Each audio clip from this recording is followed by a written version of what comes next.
And it seems that anytime your name gets mentioned, obviously Anthony Joshua's name is always there. It always seems like that rematch is...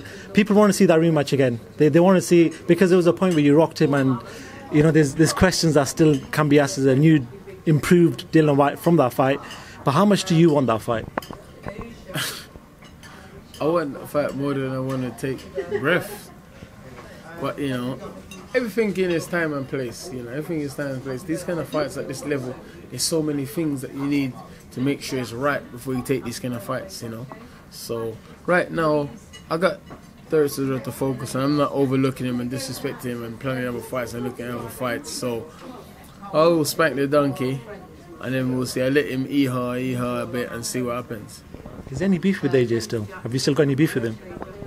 Yeah, the beef is always there, but we have mutual respect for each other because he's done his thing and he's seen the way I've come back and I've done my thing. So there's respect, you know what I mean? Listen, I don't have no beef with no one truly, you know, like you never see me starting at no one. There have to be something that spark it. You don't see me being rude or being disrespectful to people. There's something that spark it, but I just get made out to look like I'm the crazy guy, I'm the guy that goes off, but you know, I'm not.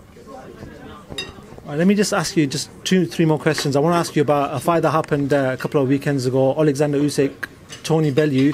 Alexander Usyk obviously beat Tony Bellew in that fight, but it looks like he's coming up. Well, let's talk about Tony Bellew then. He's retired with a loss. But what do you make of Tony's career and what he's done for boxing in Liverpool, especially?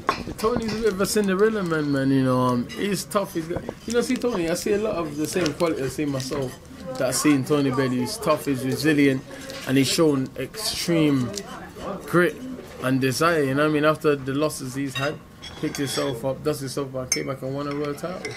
You know what I mean? And he's done good. He's made a lot of money. He spanked David A twice. You know, which everyone wrote him off. You know, everyone wrote him off, and he done his thing. You know, I picked him to beat Usyk.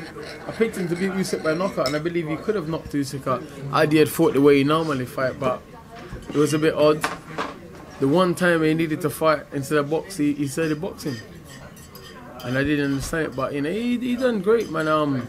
What can they say? You know, I mean, a kid that get told his whole life he can't do it, he's not gonna do it, to come and do it, win world title, headline pay-per-views, and made millions of quid. Happy for him. Me and him had our beef and stuff. I wanted to fight him and all of that, but I'm happy to see other people do well. You know what I mean? I'm glad he done well, made his money, and he done his thing. Then Alexander Usyk, he looks like he's coming up to heavyweight division, and again, Dylan, your name gets mentioned. Whenever there's a top level opposition, it seems like. But what do you make of him coming up to the heavyweight division? Can he carry on them skills up to the big boys? But heavyweights can take punches.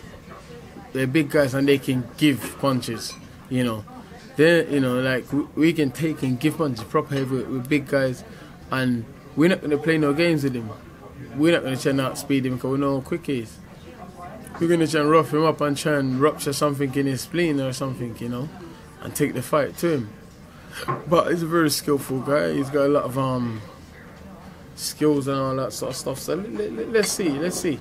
But I think you'll realise that that heavyweight division is not as easy as what he may think, you know.